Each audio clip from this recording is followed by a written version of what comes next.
Press freedom is heavily under attack in the ongoing Russia-Ukraine war. President Vladimir Putin-led government on Tuesday banned two major Russian media outlets over what observers said the media outfits were critical in their reportage in the Russia war on Ukraine.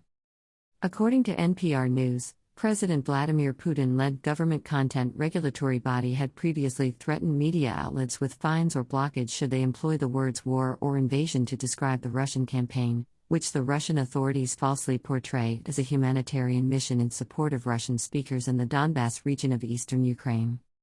The affected media include the Echo of Moscow radio station that reportedly earned its name covering the collapse of the USSR, becoming a beloved liberal talk radio institution in Russia.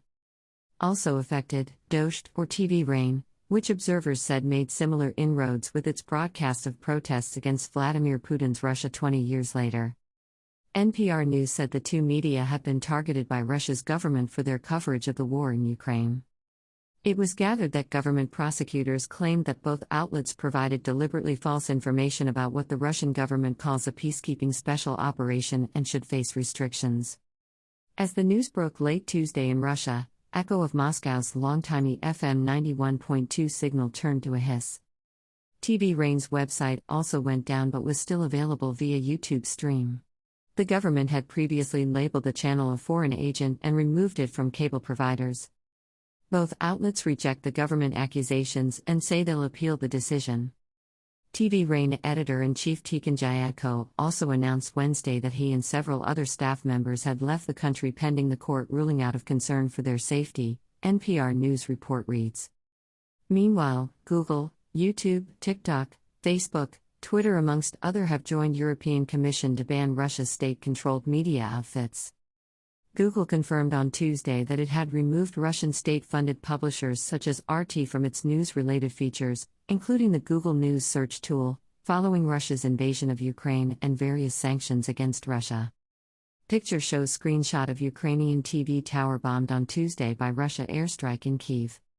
Kent Walker, Google's president of global affairs, said earlier Tuesday in a blog post that in this extraordinary crisis we are taking extraordinary measures to stop the spread of misinformation and disrupt disinformation campaigns online. RT Deputy Editor-in-Chief Anna Balkina said in a statement on Tuesday that technology companies that have cut her outlet's distribution have not pointed to a single grain of evidence that what RT has reported over these days, and continues to report, is not true. This was stated as reported by Reuters.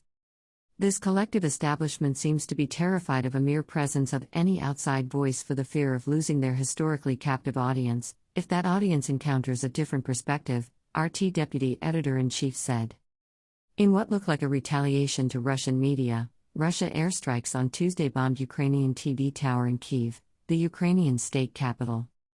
Information from Ukraine indicated that the airstrike or bombing of the TV tower has caused a broadcast outage in parts of Ukraine.